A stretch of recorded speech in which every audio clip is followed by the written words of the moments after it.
Hey guys, welcome back to another episode of the Darkhorse Dental Success Pod. I'm your host and CEO of Darkhorse Tech, Ruben Camp.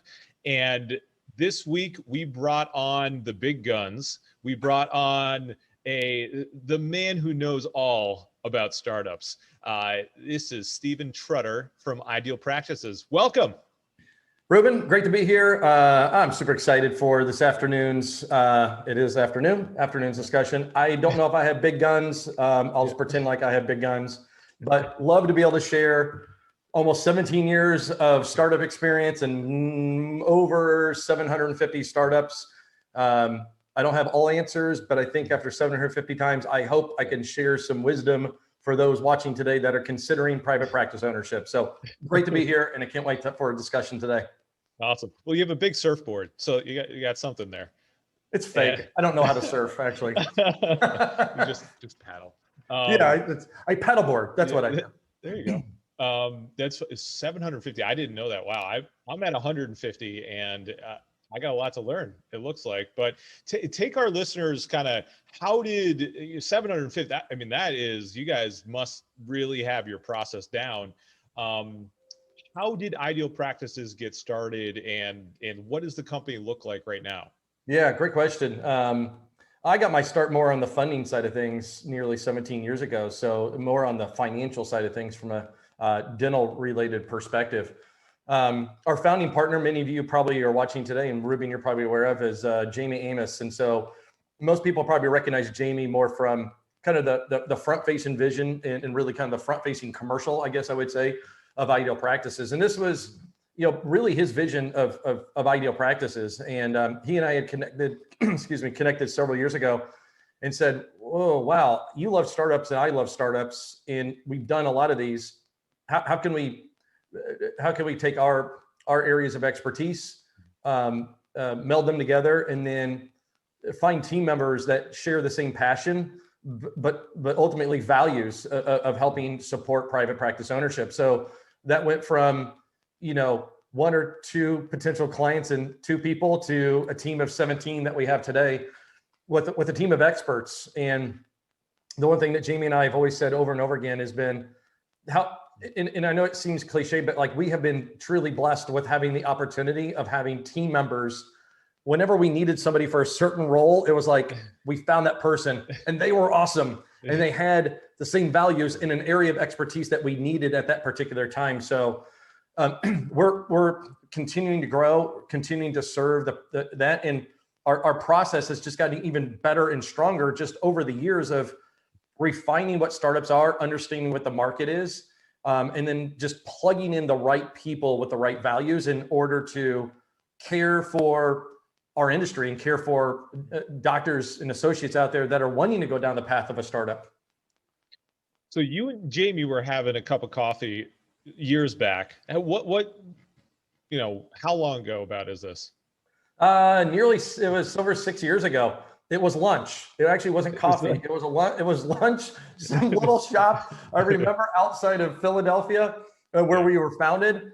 And I think the conversation kind of went from, "Hey, I had this idea I've launched, but how do we expand it, and how do we get this from an idea that we have here to get the exposure from an industry perspective?" What did the industry even look like back then in terms of choices? Like, hey, I'm a startup doctor right now.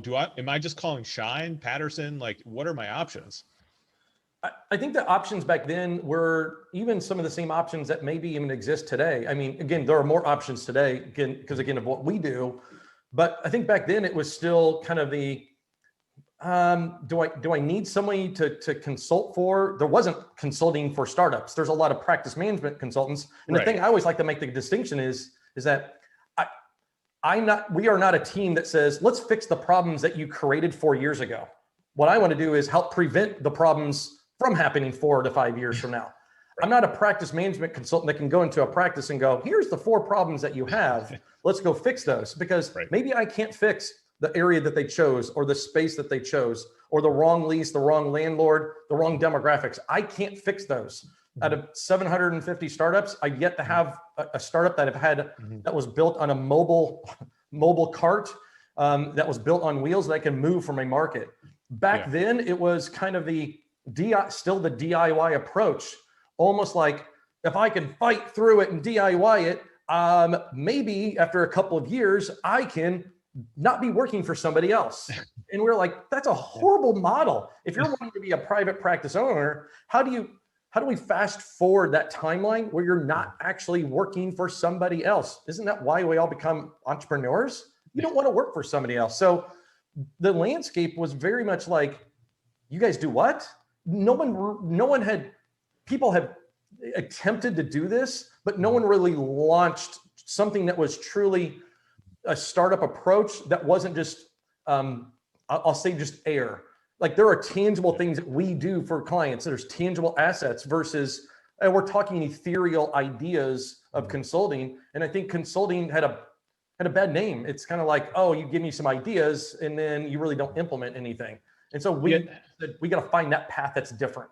Yeah, there's a lot of people in the dental industry that just have this like something stuck in their head that somebody's out to get them. And you know, it's perpetuated out there. So it's definitely not like a case by case basis. And, you know, when, you know, and I have hired a couple of consultants throughout the years to help us grow and scale, right? Because, you know, when it's 3 guys and Ruben's answering the phone when it rings, is that scalable when you have, you know, 15, 20 as you grow? So I am not one who's afraid to say, all right, I don't know how to take this to the next level. I need to ask for help. And I just don't know when that became a negative, right? Asking for, speaking with somebody can save you a whole bunch of time, first of all. But let's dive back into the, you know, what you guys do for the dental offices, someone who's looking to start. So I guess let me ask this. So, you know, I'm a doctor, I'm at corporate, I'm getting really pissed off at my boss, right? And I see all my friends are opening startups and posting about it all over Facebook. And I just don't know where to start. It's like, what are the most common struggles that you help these, you know, obviously people that become clients, help them address? I think the one thing that gets addressed is, especially in today's technology and information age, is beating down the myths that may exist, or the people that are out there that may be well-intentioned with ideas, but have one of these and an opinion that they want to post about on a Facebook group or whatever, and say, I have a theory of something that could work for a startup, but I've never done it myself, or I've done it once. And so it's eating through what Jamie and I like to refer to as the peanut gallery. The peanut gallery is out there. It's so prevalent in our industry, in our world, where the second that, and those are watching, if you're associates, the second you say, I'm going to buy a practice or start a practice, everybody will come out and tell you what you should and shouldn't do based upon maybe their experience that they've done it once, or maybe their experience that they've never done before, but they don't want to test the theory. And so once they make that, I think the other path is, so it's breaking down that barrier of like myths that exist of like, what's right and wrong about doing a startup, what's the right path. I think the other fear is making the wrong mistake. This is a startup. We have one chance to make this right. You may choose the wrong area, the wrong space, the wrong demographics, even physically, the wrong floor plan. Ruben, wrong floor plan can have an effect on productivity. All those things, the wrong vendors, all those things can affect the outcome at the end. And let's not go through the path of making multiple mistakes in order to get there. In other words, how do we fast track that process to avoid the common pitfalls of, I signed a bad lease. I have a wrong floor plan. Ooh, I didn't do any market analysis, or I didn't have a marketing strategy.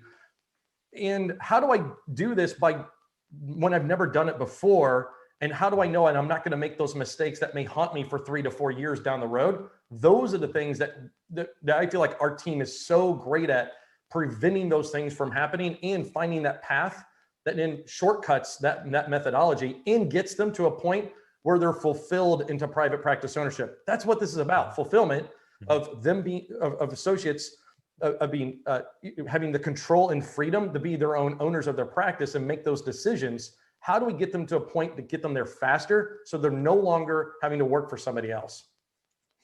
And when I just, I've been through this a couple hundred times less than you. And when I look back at all the things that are thrown at a doctor in terms of decisions and having to go get information, I don't understand how they do it without help. It completely blows my mind. We need to rely on partners to get the job done. Yeah, I It's agree. not like when I started Darkhorse, I was just a angry Benco technician on a mission to, hang a shingle, right? I had a Prius and I had an HP laptop. That's it, Yeah. right? You can't, dental office, you got everything, lease and floor plan and equipment and IT and everything that goes into that.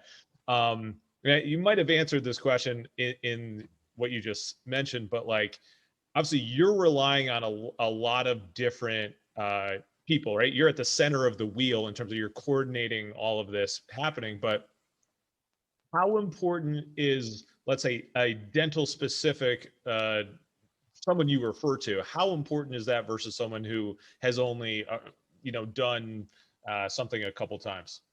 I think it's really important to be able to have somebody with experience, especially when it comes to startups. I think, like anything, case in point, marketing and things like that. There are a lot of great marketing firms, but if you don't understand how to launch a practice, then it's like, oh, trying to teach that. Lending and those partners, a lot of banks that say, we want to do dental practices, but do you understand the tools and the methodology in order to launch a practice properly? And I think, as being at the center of the hub, I think the misconception is, I don't want to be an operator that says, here's the person to call for this. It's about, how do we make connections and then give the guidance of how to strategize with that. It's not saying, here's an attorney, go talk to them about this. It's, here's an attorney, here's the things that need to be discussed, and guiding and directing those conversations. With real estate, yeah, we need agents to be able to find real estate, but then what things are most important in terms of the negotiations? That's the oversight and direction that we need to do on behalf of our client, to direct that traffic. So in addition to directing traffic of people that need to be involved, it's also the strategy of what you need from that particular person, not just sending out a name and a number, because that's not a service and you don't need me to do that. What you need is, what do I do with that person, and how do we construct it in a way that works in the framework and the vision of the client itself. Right. And that's really important. And obviously you're doing this while they're at work, right? That dentist is just, I got how many days left, plotting away, and you guys are doing this for them, right? So, hey, maybe this is a good next question then. Yeah. If someone did engage with you guys, how long on average is the process? Hey, let's say it is, just to make it easy, it's January 2021. I say, Steven, I want to open my practice. Like, when am I actually working on teeth? My goal would be 12 months or less. On average, it's probably 12 to 13 months. The biggest X factor is real estate and availability. Mm-hmm. But we have a 13-stage process, and it's pretty well documented of, kind of where that information is. And I can share the information today, but basically it's a 13-step process that we go through each step to guide them through that step in order to open up their doors. Generally speaking, the idea or the vision starts January 1st, and goal is end of the year that your doors are open and you're seeing your patient by going through that systemized approach. And I think that's one big thing you even touched on, which is having the focus on those specific areas, because there are so many pieces that are moving around. It's hard to focus when you're trying to focus on 5 things at one time, versus how do we focus and give intense commitment and intense focus on one step at a time. Focus on this, get it done great, move to the next stage. Then we can build all these things up. But on average, we say about a 12-month process. 12-month process. But we've had clients that have taken 2 years plus. Most of it has been personal choices of, maybe they're moving from a different part of the country. Maybe there are timelines where they have, associate positions that are tied to, compensation, things like that requires them to stay on for a certain period of time. On average, 12 to 13 months is an average. And I say your idea can be opening in 12 months. That's awesome. All right. So that's a really great. Where do you want to be in 12 to 18 months? Yeah. Reverse engineer that. Yeah. So start reading the business books right now. That's right. You're going to be a manager and a producer and everything like there. Lots of hats. So in running a lot of projects, obviously only on the IT side, and luckily I get to live in my little bubble and just handle IT. There are delays that come up related to permitting or failed inspection or who knows, right? Like there's one town inspector and he went on vacation. What are there things that you guys do for your clients that help them avoid these pitfalls? Yeah, I think the avoidance, there's always going to be there. I think here's the thing is that the coin doesn't go in the slide of ideal practices and a practice pops out the bottom. This is not my practice. This is not my team's practice. This is a client's practice. This is your practice for those watching, it's about your commitment and your implementation of strategies in order to get the practice that you want. Because when the doors open, my team isn't there running your practice. So this is about building a customized financial guidelines, customized floor plan, customized, everything is customized to that client. As far as the pitfalls, the pitfalls, there's always going to be bumps in the road. I think what we can do is we can anticipate where those bumps are and know what the solutions are to get around that. Just like, if you're a dentist today, some of you probably done hundreds of crowns. You start to drill and every once in a while, I'm sure some of you can probably think about this, even this last week or two, you go, I've never seen that happen with a tooth before. And it may be that one time where a tooth cracks a certain way and you've never seen it happen, but you've done hundreds of crowns where you know what the solution is to go get it fixed. There's going to be something that's going to happen with one of our projects today. Maybe it's never happened before. Maybe it has, but we can pull upon our experience, and with mine and plus my teams, we're talking thousands of experiences to go, we know how to navigate around that, even if it's something very unique to that scenario. Something in our experience has said, we know how to navigate that in order to make that problem either A, go away, or how do we circumnavigate it to find the solution so that we can then leave that problem in the rearview mirror and then move forward. Yeah, that's awesome. I think one other thing you guys have done a really good job at is engagement after the practice is open. Because, I've noticed you guys have an awesome reputation, right?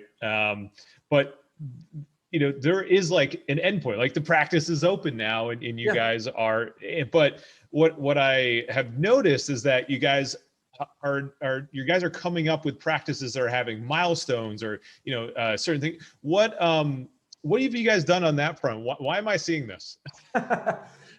So a few years ago, we did introduce a mastermind group. So that is for clients that have gone through our initial 13 stages. They are open, and it's an invitation only program that we invite clients into a special community that is a mastermind group of other highly successful practice owners that want to have the demand and want accelerated growth. It's not a program that we can do as a standalone program. It's more of a graduated it's more of here's your graduate program. You've now opened your doors. Now here's your MBA, or here's your PhD into private practice ownership. And guess what? It's going to be comprised of 30 to 40 other practice owners in your same position that are an awesome community of sharing what's happening well in their practice, what's not working well, finding solutions together, maybe some clinical elements, and then goal setting with our team to say, here are the milestones that we want you to achieve. Whether there's financial milestones, there's also one that we love. We call it Freedom Day.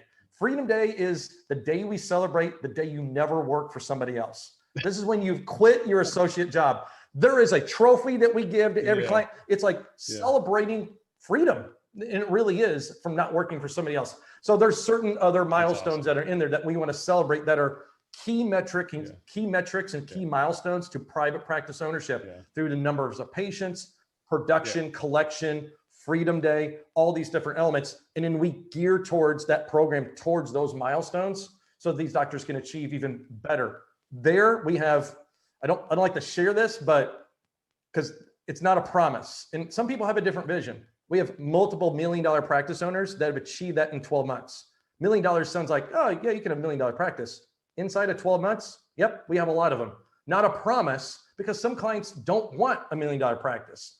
But for those that say, how do I grow to a point of $1 million collecting practice within 12 months? There's a way to do it. It hurts to get there, Yeah. but there's a formula to get there for sure. Yeah. Well, the time to do it is at the beginning when you have all the energy and motivation in the world. But Yeah. it must be really interesting for these doctors when they join the mastermind group. It's almost like seeing in the future, right? They see their other colleagues who are 3 months in, 6 months in. Yep. You can almost see, oh no, I already went through that. You can avoid that. And the sharing of those ideas you know? from all different parts of the country and in a space that's safe. Because a lot of times, if it's just one marketplace, a mastermind group of one market means, wait a minute, you're the dentist that's four doors down, or you're the one that's 3 blocks away. We're kind of competing against one another. This is a community where it's like there is no competition other than internally what they want to do and achieve, but there's no, I don't want to share my ideas because you may take them as yours in a market that we both share. These are clients in there from Alaska to Maine to Florida to Texas to California and everywhere, and all points in between, where the guard is down, where they can feel free to share their successes and their challenges while not feeling like they're going to give something away to somebody that might be in their exact same marketplace. Yeah, that Molar Bear, Wasilla, Alaska, our technicians were fighting each other to go to that one. It's like great area. If you can refer some Hawaii clients our way, that would also be great. We got a couple coming. Who's going to draw? Who's drawing like the long straw on those visits? I'm doing that one. I'm stealing that one. No, I'm doing that one personally.